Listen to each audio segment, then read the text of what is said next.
say when a baby is born, so is a mother. But while you are there to help your baby grow into the person he or she is meant to be, who is there to help you? Many women feel lost and alone when they become mothers, wondering, who am I now? Sometimes it feels like the transformation from woman to mother is as radical as a caterpillar's transformation into a butterfly. Did you know that inside the chrysalis, the caterpillar literally turns into goop before it rearranges itself into a butterfly? This podcast is about the goop, what soul transformation looks like as you transition from being a woman to a mom, and all the transformations that continue to inform our motherhood experience. Your child's growth matters, but yours does too. I'm your host, Brittany Ming. Welcome to the Motherhood Metamorphosis. Welcome everyone to this episode of the Motherhood Metamorphosis. I'm your host, Brittany Ming, and today we're talking to Kim Patton. Kim is an adoptive and foster mom living in South Carolina with her family.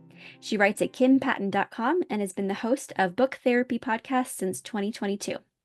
Her second book, Nothing Wasted, Struggling Well Through Difficult Seasons, encourages readers to recognize personal growth amidst hard times.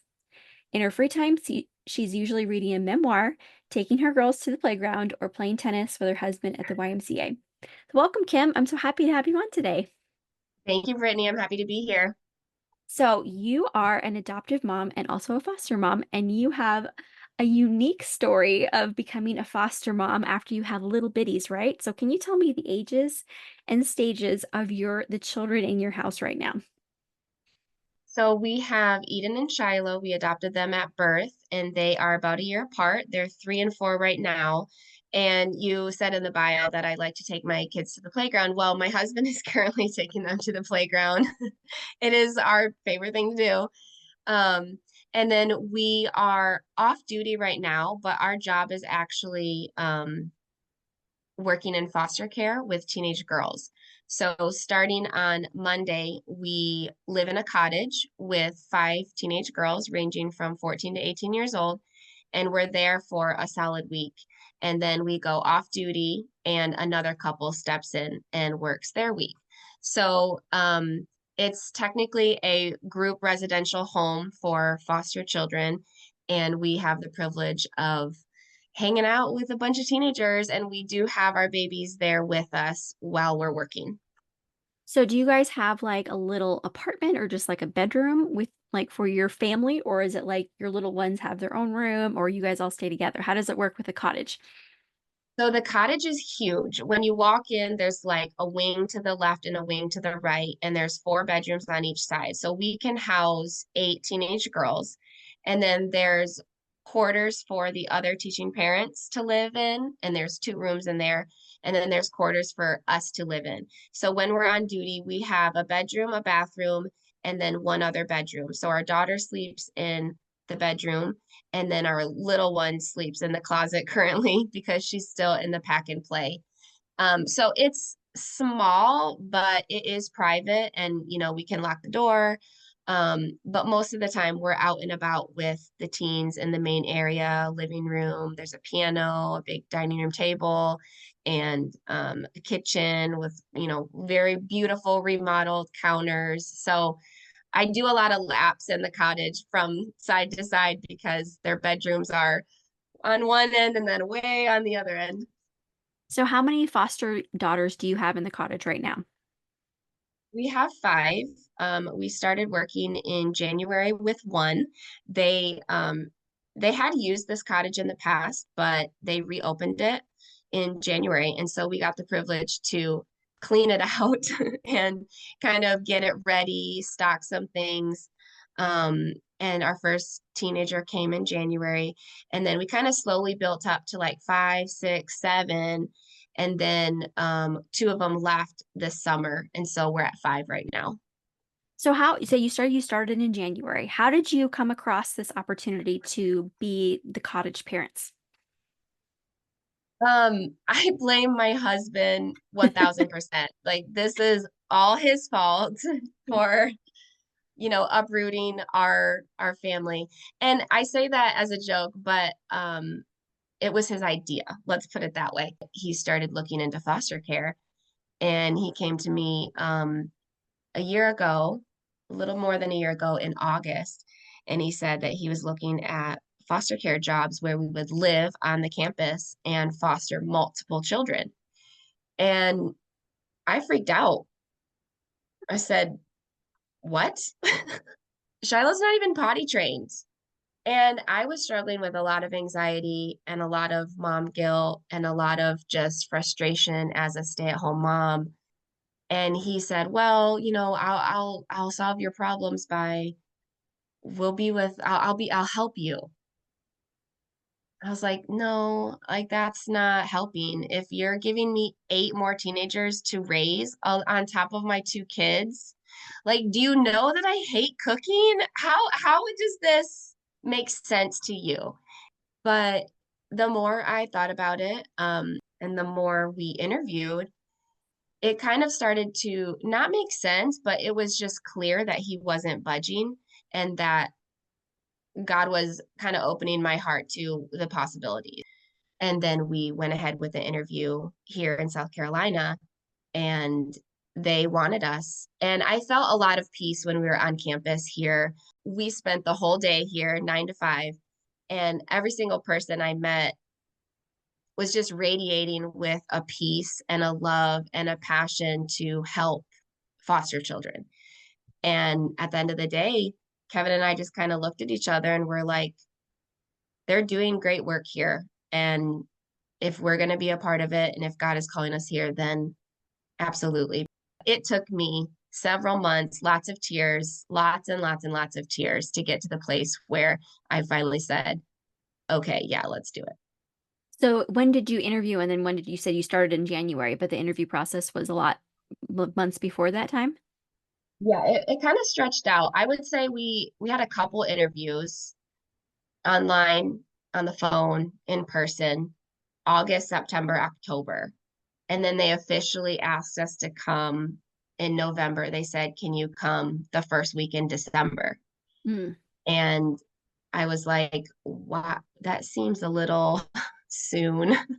But it ended up being really great because we were able to get into the cottage before the teens were coming and before the other staff was coming. And so we kind of got a chance to get acclimated with the area, get adjusted in our off-duty house, meet people, and just settle in and make the transition, and then also travel back for a nice Christmas vacation with our family in Georgia before we got our teenager in January. So it did kind of, it was a slow training time, and they trained us hard, for many weeks of just like, this is what the job is going to be.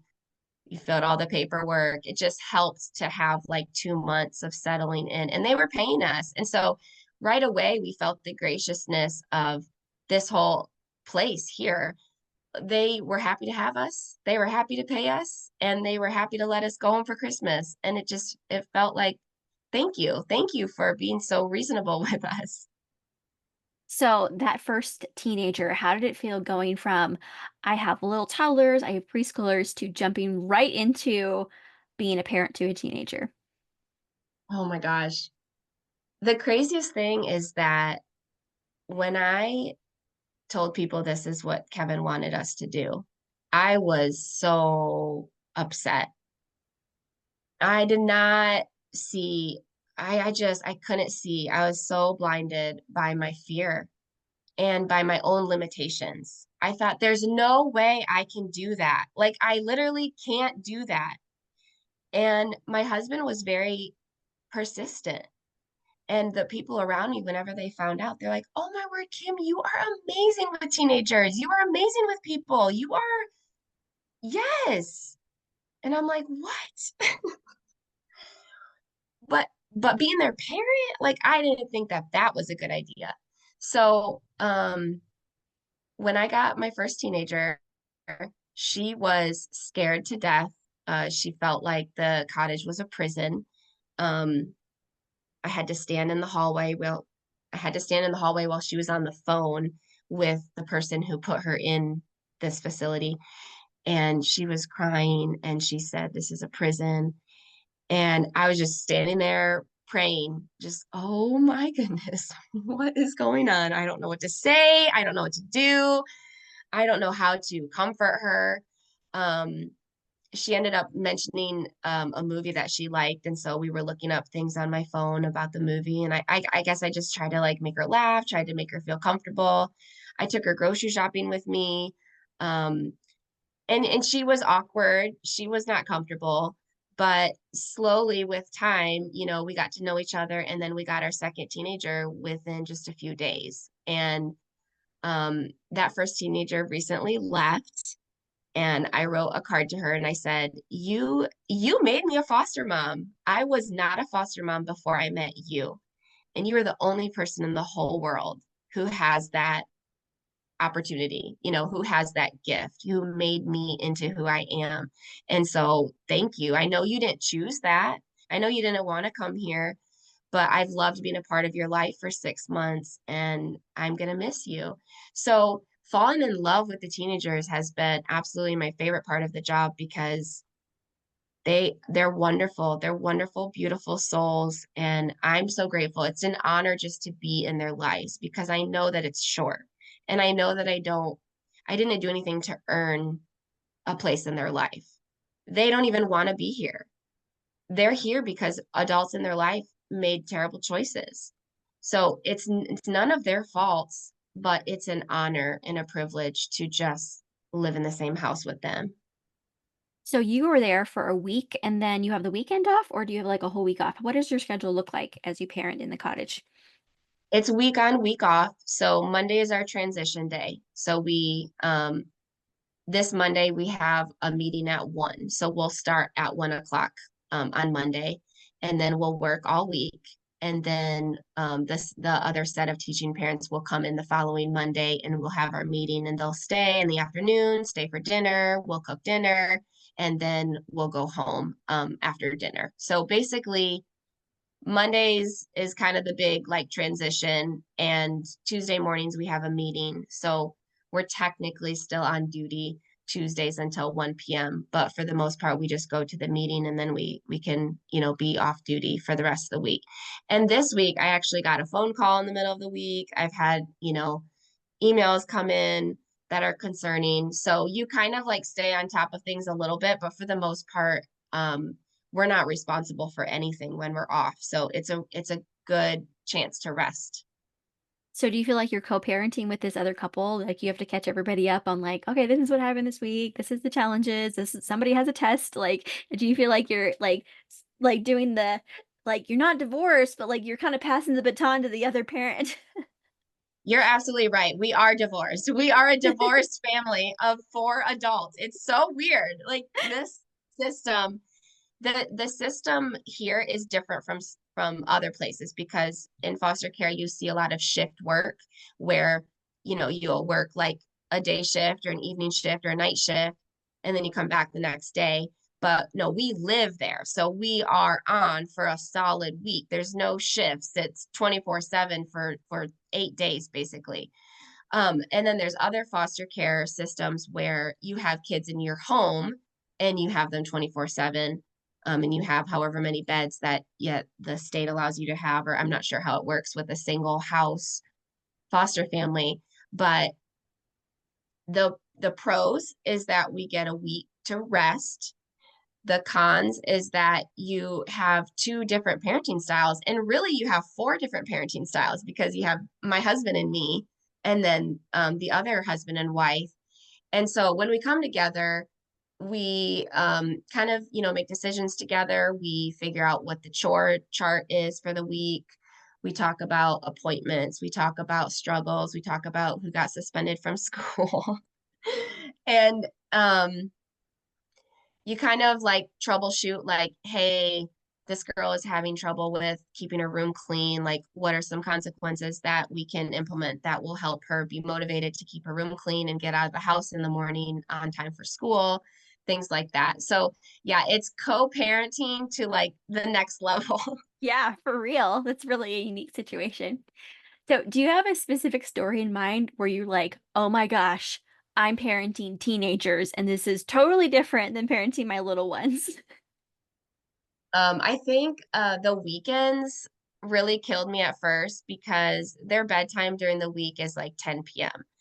and their bedtime on Friday and Saturday nights is 11 p.m. And I've been putting my babies to bed between 6 and 7 p.m. for 4.5 years. You're like, I'm done. Yeah. So I get to ooh, I do have a good story. Okay. So I get to the end of the day and I always take a shower after I put my babies to bed. That's kind of been my thing since Eden was born because I would have Eden all day by myself, really, and then Kevin would come home from work, we'd do dinner, bath, whatever, and then I would uh pass her over to Kevin and I would go take a shower. And that was like my, I finished the day. I did it. I survived. Let me get off all this um formula and spit and drool and everything off of me and just like get naked, get clean, move on. I continued that ritual when we were in the cottage, but I quickly figured out that it's like the day's not over and there's no celebrating. And we would eat dinner, put the babies down, I'd take a shower, and I'd try to come out in like my pajamas at 7:30. And they're like, "Can we go for a walk? Can we go play volleyball? Can we go to the YMCA? Can we go get ice cream?" And I'm like, "What? The day's not over? Why is the day not over? My day is over." So I'm like, okay, fine. I just need some ice cream. And I would go get ice cream out of the freezer. I would try to go sit and eat it, and they're just judgy. They're just staring at me like, why does Miss Kim get ice cream? And I'm like, you guys, I've just been up for 12 hours with babies, with you, with a husband, everything going on. I want to be in my pajamas and I want to eat ice cream and I want to not be judged for it. But with them, they have to like ask permission for everything and they don't get dessert every night. And I kind of can get dessert whenever I want. And I feel like I deserve that ice cream. And they just are looking over like, why does Miss Kim get ice cream? Can I get ice cream? And I'm just like, I cannot sit here and eat my ice cream in peace in my pajamas. It's not gonna happen. Big adjustments, right? And especially the teenage judgy looks being like, well, I want dessert. You get dessert, I get dessert. Yeah, I have that with my teenagers too. So, and then they'll Hmm. get it. And then I'll get into the freezer and like open up the tub of vanilla and it's like it is almost gone. And I'm like, who ate this? Yes, the teenagers like they drilled a hole in the middle of the Reese's peanut butter cup ice cream. And my husband, he took it to my room to hold it up to me and show me, look, they took all the Reese's. And I was like, Kevin, I don't care. You need to go talk to someone who cares. I'm sorry. I just this does not concern me. And so he went and he hunted them down and he's like, who ate my Reese's Pieces? That's so real. Are there any moments that you felt like, oh my goodness, I didn't know what to do, but as I worked through it, like we came out to a good solution and I felt like, okay, I can be the surrogate mom, the foster mom to these girls and we're gonna have a good relationship. There's so many times each week, each day where I'm like, I don't know what to say to that. I don't know how to help her. I don't know. I mean, the wound is so gaping big. Like these girls have lost parents, they've lost family, they've lost siblings. They've lost a grasp of what a healthy relationship is. Like they have mixed messages from the people in their lives about things that I've taken for granted is a struggle for them. I had one teenager who had a particularly difficult situation with her mom, and she was so scared to go back to her mom. And she was telling me, what her mom did and what she did, and how she made her mom mad because of something that happened at school or with a boyfriend. And her mom's boyfriend threw all her stuff out on the lawn and said, like, get out of my house. And she would look at me and she's like, I can't go back there. They don't want me. I can't, even if I wanted to go back, I can't go back and live with someone who kicked me out and threw my stuff on their lawn. And I sat on the porch with her She was crying, and I said, "I'm sorry," a lot.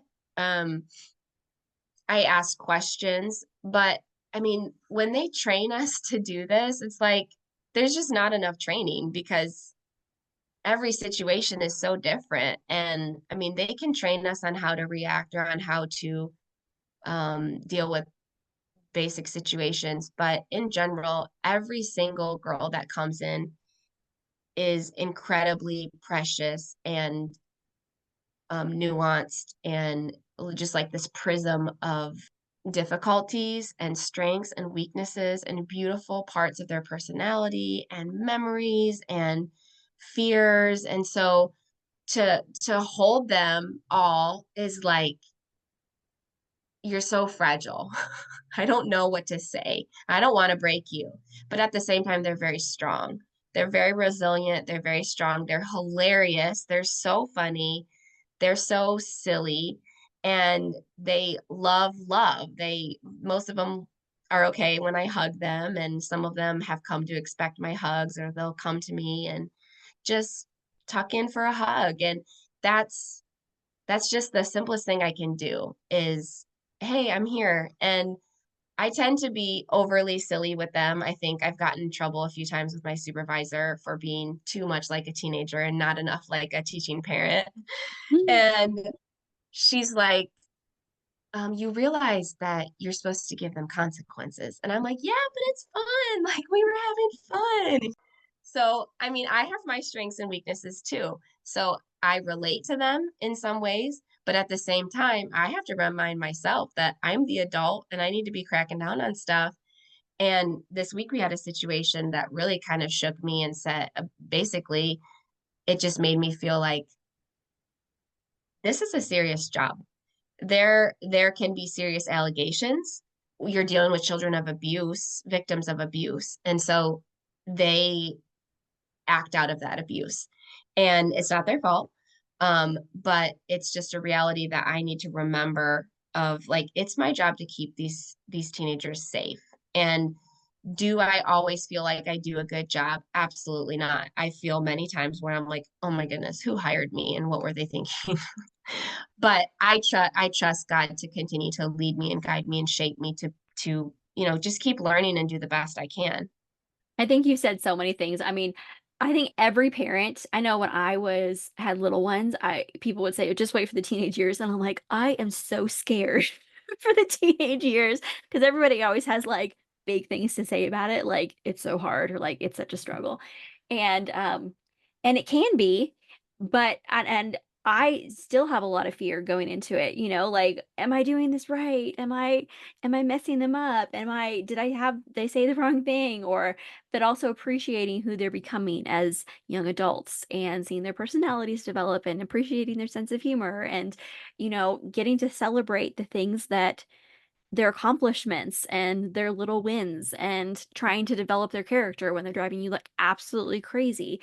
So everything you're saying, I just want to affirm that you're doing a great job. Like you are being a great teen parent and everything you're saying is what most teenage parents go through. So I know that you are dealing with a lot of extra stuff as far as all of the challenges that they're bringing into the unique situation that you're in. But I think that everything you're saying is what most parents are trying to do with their teens is just discovering who these people are, trying to bump steer them in the right direction, like go this Hmm. way. Do your chores. Eat something that's not a French fry. So, like eat some vegetables for your health. Oh gosh, that is one of my biggest battles. I mean, you think it's hard like getting toddlers to eat vegetables? No, it's not hard getting toddlers to eat vegetables for me. But the teenagers, like, they will walk up to the dinner area and just see like green beans and they're just like, ew. And they point to the pasta and they're like, "What is that?" And I'm like, "Listen. Listen.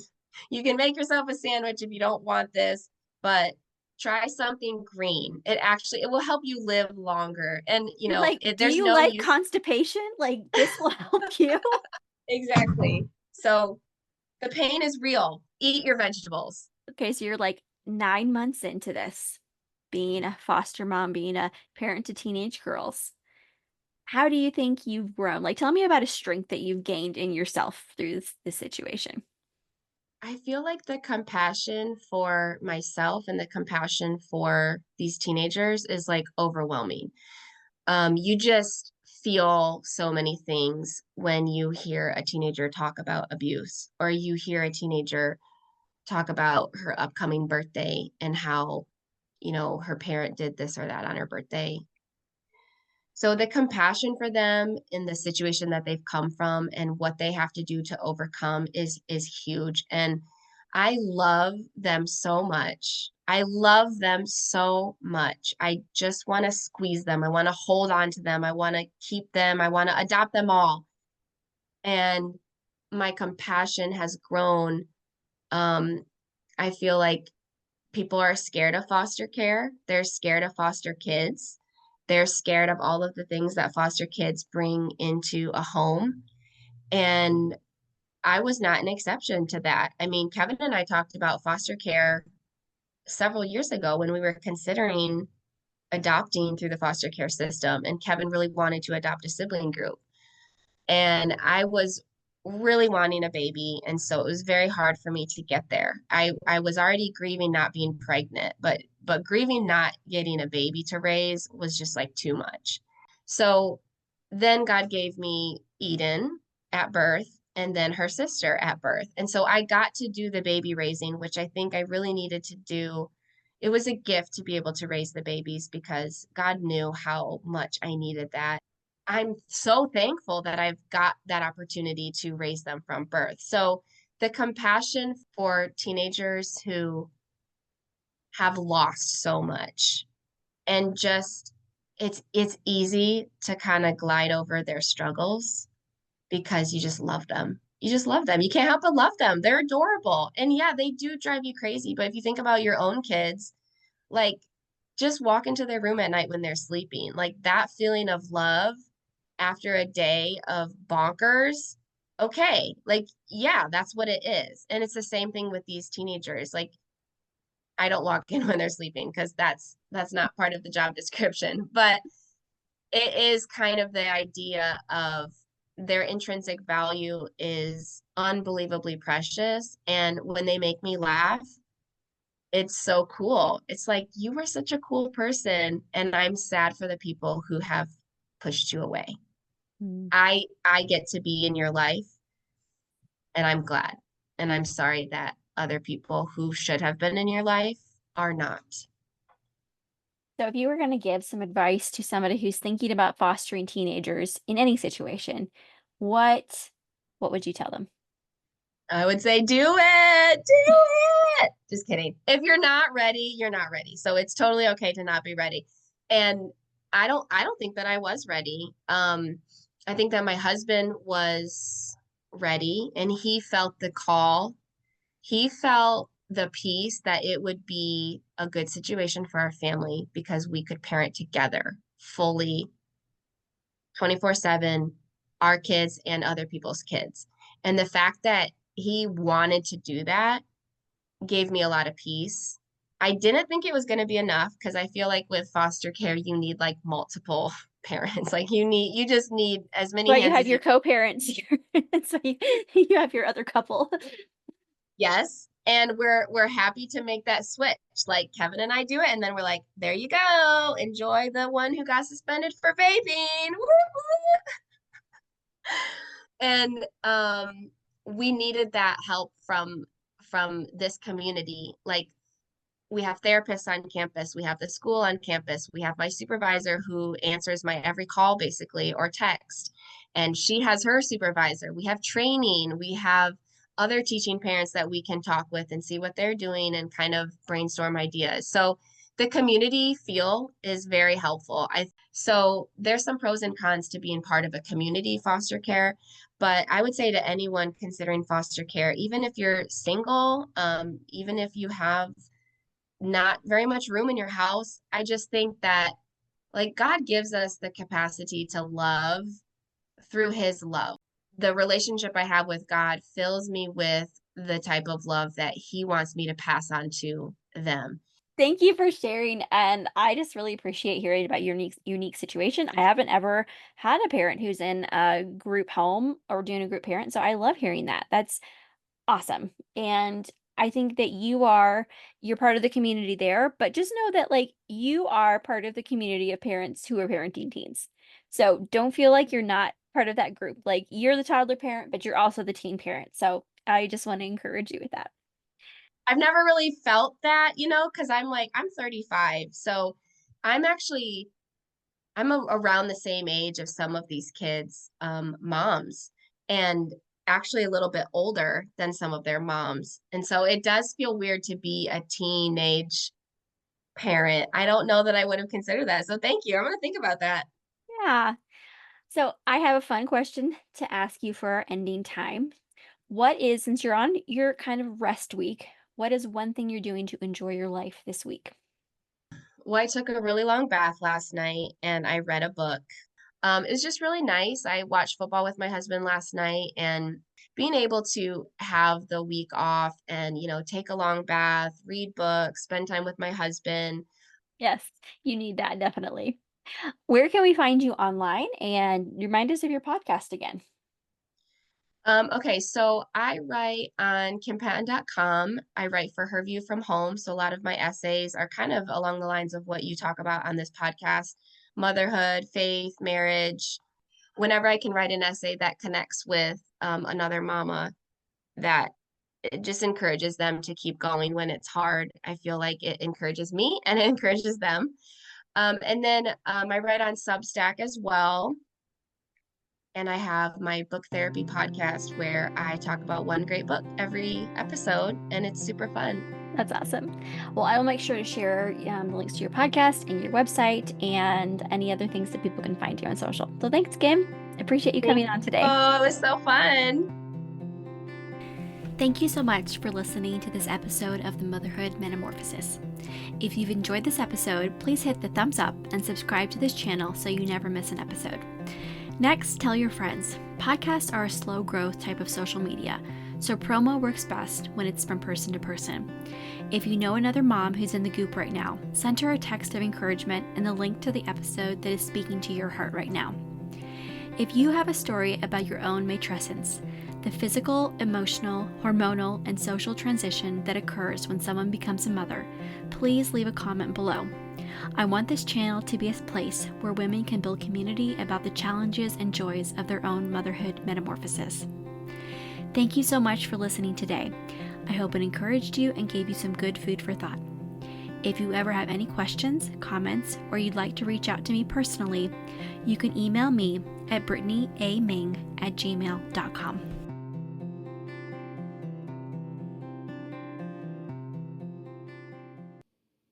I don't need any more babies. I'm good. Like I filled All that done. cup. All done, babies. Check, check. Yeah, I'm good.